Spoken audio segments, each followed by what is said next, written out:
दुनिया के नक्शे को देखें ना तो वो सिर्फ देशों और सीमाओं का ही नहीं है, बल्कि गहरी आस्थाओं और विश्वासों का भी नक्शा है। कभी सोचा है कि भाई इन अरबों लोगों के लिए ईश्वर या परम सत्य के मायने इतने अलग अलग क्यों हैं? क्या ये जो अलग अलग रास्ते हैं वो वाकई एक ही मंजिल तक जाते हैं, या फिर पता नहीं ये रास्ते ही मंजिलें हैं? बहुत दिलचस्प सवाल है ये। हाँ। आज हमारे सामने जो सामग्री है उसका शीर्षक है विश्व के प्रमुख धर्म और ईश्वर की अवधारणाएं। ये कुछ दस्तावेज हैं जो दुनिया के कुछ बड़े धर्मों की आप कह सकते हैं एक रूपरेखा देते हैं। हाँ, और उनमें ईश्वर या परम सत्ता की समझ पर रोशनी डालते हैं। बिल्कुल। तो आज हमारी कोशिश रहेगी कि इन दस्तावेजों के जरिए हम सिर्फ ऊपरी जानकारी न लें, बल्कि थोड़ा और गहराई में उतरे। हाँ। देखें कि ये अलग अलग अवधारणाएं कैसे बनी, इनके पीछे का दर्शन क्या है, और आज के दौर में इनकी क्या अहमियत है ना?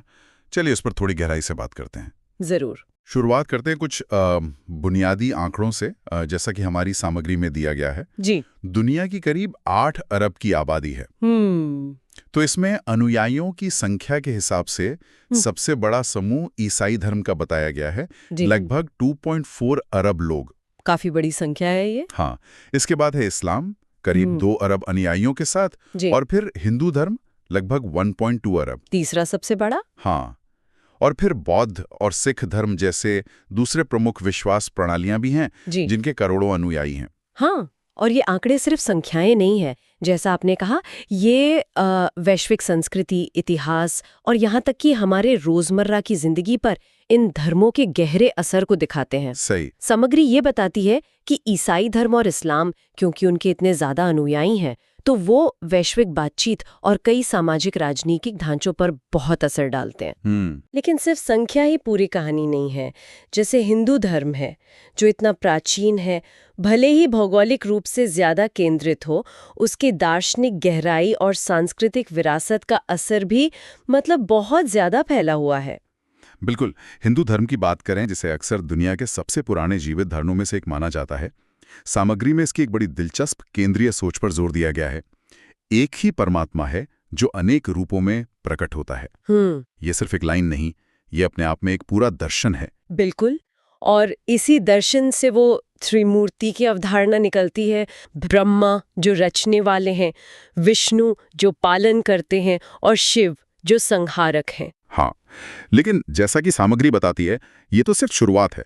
लक्ष्मी, सरस्वती, गणेश, हनुमान, दुर्गा, कृष्ण, अनगिनत देवी देवता हैं। सही। सामग्री कहती है कि इन्हें उस एक परम शक्ति की अलग अलग ऊर्जाओं या पहलुओं का प्रतीक माना जाता है। हाँ, और यहाँ जो बात ध्यान खींचती है वो ये है कि इन अनेक रूपों के बावजूद जो मूल शिक्षा है, सत्य एक है, विद्वान उसे अलग अलग नामों से पुकारते हैं, वो बनी रहती है।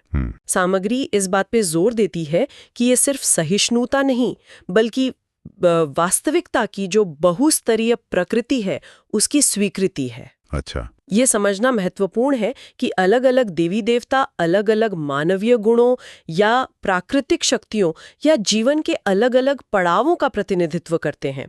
इससे भक्त अपनी जरूरत या स्वभाव के हिसाब से जुड़ सकता है। एक तरह से ये अनेकता में एकता का एक जटिल मॉडल है। हाँ बिल्कुल, बहुत ही जटिल और समृद्ध। अब इस्लाम की ओर चलते हैं। सामग्री इसे एक स्पष्ट रूप से एकेश्वरवादी यानी मोनोथिस्टिक धर्म के रूप में बताती है।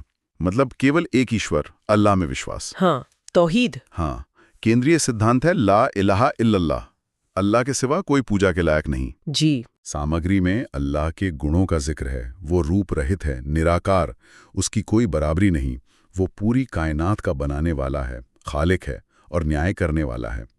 ये निराकार होने की बात ये बहुत अहम लगती है। हाँ, और ये सिर्फ एक विशेषता नहीं, बल्कि इस्लाम की ईश्वर संबंधी समझ का बिल्कुल आधार है। अच्छा। सामग्री बताती है कि ईश्वर की परम एकता तौहीद और उसकी अमूर्तता पर इतना जोर है कि किसी भी तरह की मूर्ति पूजा या ईश्वर को इंसानी रूप देने की सख्त मनाही है। ईश्वर को समय और स्थान से परे, हर जगह मौजूद, सर्वव्यापी माना जाता है। ये एकेश्वरवाद की एक बहुत ही केंद्रित और निरपेक्ष व्याख्या है, जो इबादत यानी प्रार्थना के तरीकों से लेकर कला और वास्तुकला तक हर चीज पर असर डालती है। सामग्री इस बात को लेखांकित करती है कि कैसे ये निरपेक्ष एकेश्वरवाद अनुयायियों के लिए ईश्वर के साथ एक सीधा, बिना किसी बिचौलिए के संबंध बनाने पर जोर देता है। ये दिलचस्प है कि कैसे एकेश्वरवाद के अंदर भी अलग अलग व्याख्याएं हैं। जैसे ईसाई धर्म में, जो अनुयायियों की संख्या में सबसे बड़ा है, यहाँ भी एक ही ईश्वर में विश्वास है, लेकिन उसे पवित्र तृत्व यानी होली ट्रिनिटी के रूप में समझा जाता है। जी, पिता परमेश्वर, पुत्र ईसा मसीह और पवित्र आत्मा। सामग्री कहती है कि ये 3 अलग अलग ईश्वर नहीं, बल्कि एक ही ईश्वर के 3 स्वरूप हैं। हाँ, ये समझना थोड़ा जटिल हो सकता है। और ईसा मसीह की भूमिका यहाँ बिल्कुल केंद्र में है। उन्हें ईश्वर का पुत्र माना जाता है, जो मानवता के पापों से उद्धार के लिए धरती पर आए, सूली पर चढ़े और फिर पुनर्जीवित हुए। प्रेम, क्षमा, त्याग और पुनर्जीवन सामग्री इन अवधारणाओं को ईसाई धर्म की नींव बताती है। और हाँ, स्वर्ग और नरक की अवधारणा का भी जिक्र है, जो कर्मों के अंतिम परिणाम से जुड़ा है। बिल्कुल, त्रित्व की अवधारणा धर्मशास्त्रियों के लिए सदियों से एक गहरा विषय रही है। सामग्री संकेत देती है कि ये ईश्वर की जटिल प्रकृति को समझने का एक प्रयास है। कैसे? मतलब ईश्वर जो सृष्टि का रचयिता है, पिता, जो मानवता से प्रेम करता है और उसके लिए अवतरित होता है, पुत्र, और जो लगातार विश्वासियों के बीच सक्रिय है और उनका मार्गदर्शन करता है, पवित्र आत्मा। अच्छा, तो ये एकेश्वरवाद के भीतर ही ईश्वर के अलग अलग काम और संबंधों को दिखाता है। हाँ, कुछ इस तरह से। और स्वर्ग और नर्क की अवधारणा, जैसा सामग्री बताती है, वो न केवल परलोक से जुड़ी है, बल्कि अनुयायियों के लिए नैतिक मार्गदर्शन और जीने के तरीके को भी प्रभावित करती है। वो ईश्वर के न्याय और दया दोनों पहलुओं को सामने लाती है। अब बौद्ध धर्म की तरफ देखते हैं। इसकी शुरुआत सिद्धार्थ गौतम यानी बुद्ध ने की। सामग्री कहती है कि ये धर्म ईश्वर की पूजा अर्चना से ज्यादा आत्मज्ञान और दुख से मुक्ति के रास्ते पर केंद्रित है। जी, तो क्या इसका मतलब है कि यहाँ ईश्वर की कोई अवधारणा ही नहीं है? ये एक आम सवाल है। सामग्री बुद्ध की एक शिक्षा का हवाला देती है। ईश्वर को बाहर मत खोजो, ईश्वर तुम्हारे भीतर है, तुम्हारी चेतना में। ये तो बिल्कुल ही अलग नजरिया है। बिल्कुल, बौद्ध धर्म की कई शाखाओं में पारंपरिक तर्थों में एक बनाने वाले ईश्वर की अवधारणा केंद्रीय नहीं है। सामग्री इस बात पर रोशनी डालती है कि यहाँ मुख्य जोर दुख के कारण, जैसे इच्छा या अज्ञान, को समझने और उसे दूर करने पर है। कैसे?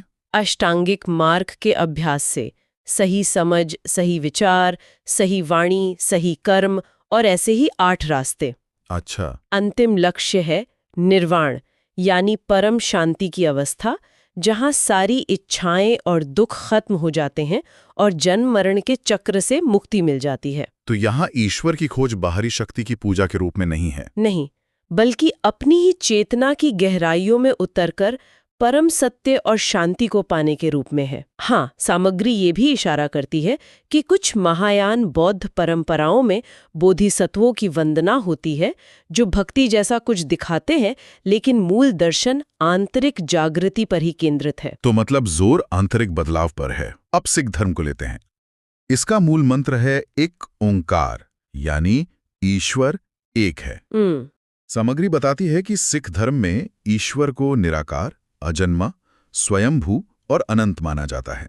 उन्हें वाहेगुरु कहा जाता है, जिसका अर्थ है अद्भुत गुरु या प्रकाश लाने वाला। हाँ, सामग्री ये भी कहती है कि ईश्वर को प्रेम, सत्य और न्याय का प्रतीक माना जाता है और उस तक पहुंचने का रास्ता कर्म और सेवा से होकर जाता है। गुरु नानक देव जी की शिक्षा का भी जिक्र है इसमें। जी, क्या कहा गया है? कर्म से ही इंसान ईश्वर के करीब पहुंचता है, मूर्ति से नहीं, न जात पात से।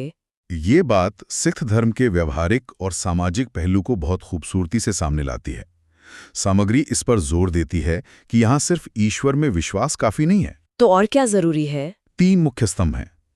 नाम जपना, यानी ईश्वर का ध्यान करना, किरत करनी, यानी ईमानदारी से मेहनत करके जीना, और वंड छक्का, यानी अपनी कमाई को दूसरों के साथ बांटना। ये सिद्धांत दिखाते हैं कि आध्यात्मिक जीवन और दुनियावी जीवन अलग अलग नहीं है। सेवा मतलब बिना किसी स्वार्थ के मानवता की सेवा करना ईश्वर की सच्ची उपासना मानी जाती है। जैसे गुरुद्वारों में लंगर होता है। बिल्कुल, लंगर की परंपरा इसी सेवा भाव का प्रतीक है। सामग्री दर्शाती है कि सिख धर्म भक्ति और कर्म का एक संतुलन बनाने की कोशिश करता है, जहां ईश्वर का अनुभव व्यक्तिगत ध्यान और सामुदायिक सेवा दोनों से होता है। हमने इन प्रमुख धर्मों की ईश्वर संबंधी अलग अलग और कुछ हद तक मिलती जुलती अवधारणाओं पर बात की, जैसा कि हमारी सामग्री में दिखाया गया है। कोई ईश्वर को अनेक रूपों में देख रहा है, कोई एक निराकार शक्ति में, कोई ईश्वर को त्रित्व में समझता है, तो कोई भीतर की चेतना में ही परम सत्य खोज रहा है। हाँ, अगर हम इन सभी विवरणों को एक साथ देखें तो सामग्री कुछ महत्वपूर्ण सूत्र पेश करती है। एक तरफ लगभग सभी परंपराओं में सत्य, प्रेम, करुणा, नैतिकता और किसी परम यथार्थ की खोज जैसे समान मानवीय मूल्य और इच्छाएं दिखती हैं। दूसरी तरफ उस परम यथार्थ की प्रकृति कैसी है, एकेश्वर है, अनेकेश्वर है, निराकार साकार, व्यक्तिगत ईश्वर है या कोई अव्यक्तिक सिद्धांत है, और उस तक पहुंचने का रास्ता क्या है, भक्ति, कर्म, ज्ञान, ध्यान, सेवा, इसको लेकर साफ अंतर है। सही। सामग्री ये भी संकेत देती है कि ये अंतर सिर्फ सैद्धांतिक नहीं है, बल्कि ये पूजा पद्धति, सामाजिक संरचना, कला और जीने के तरीके को भी गहराई से प्रभावित करते हैं। जैसे निराकार ईश्वर की अवधारणा मूर्ति पूजा को रोकती है, जबकि साकार रूपों की मान्यता कला और रस्मों को समृद्ध करती है। तो इन सब बातों का निचोड़ क्या निकालता है? हमने देखा है कि दुनिया भर में अरबों लोग अलग अलग विश्वास प्रणालियों को मानते हैं। ईसाई, इस्लाम, हिंदू, बौद्ध, सिख और कई और भी। हर किसी का ईश्वर, परम सत्य या जीवन के अंतिम लक्ष्य को समझने का अपना एक खास नजरिया है। हाँ। जैसे कि हमारी सामग्री ने विस्तार से बताया। बिल्कुल। और शायद यही विविधता ही मानवता की एक सच्चाई है। सामग्री का निष्कर्ष भी कुछ ऐसा ही कहता है कि रास्ते अलग हो सकते हैं, लेकिन शायद मंजिल मतलब सत्य की खोज, प्रेम का अनुभव, आंतरिक शांति, इसमें कुछ समानताएं हो सकती हैं। इसलिए सिर्फ अनुयायियों की संख्या के आधार पर किसी धर्म को बड़ा या छोटा कहना शायद उसके गहरे दार्शनिक और सांस्कृतिक योगदान को नजरअंदाज करना होगा। सामग्री में एक अच्छी लाइन है, हर धर्म की अपनी रोशनी है जो इंसान को अच्छाई की ओर ले जाती है। ये शायद उनकी अपनी अपनी अनोखी देन को स्वीकार करने का एक तरीका है। हाँ। और अंत में ये सामग्री हमें बाहरी तुलनाओं और वर्गीकरणों से आगे ले जाकर एक ज्यादा व्यक्तिगत और आंतरिक सवाल पर सोचने के लिए प्रेरित करती है।